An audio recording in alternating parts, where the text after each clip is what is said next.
অভিনেতা সোহমের বিরুদ্ধে প্রতারণার অভিযোগ, 1,05,00,000 টাকা প্রতারণার অভিযোগ।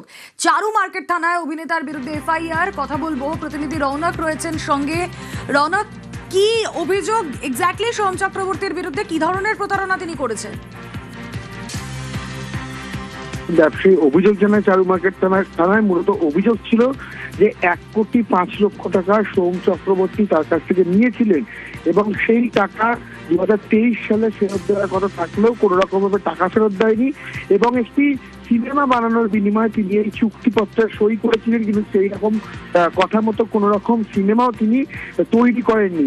সেক্ষেত্রে একাধিকবার তাকে বলা হলো, তিনি সদুত্তর পায়নি। পরবর্তীতে সেই ব্যক্তি চারু মার্কেট থানায় লিখিত অভিযোগ করে এবং অভিযোগের পরিপ্রেক্ষিতে পুলিশ ইতিমধ্যে মামলা রুজু করে। প্রতারণা সহ বিএনএসএস 51+2 336 সহ একাধিক ধারায় পুলিশের তরফ থেকে ইতিমধ্যে মামলা রুজু করা হয়েছে সোহম চক্রবর্তীর বিরুদ্ধে।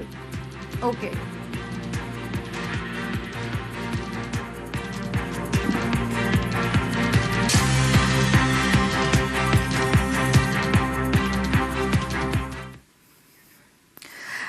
আর ফুর্তির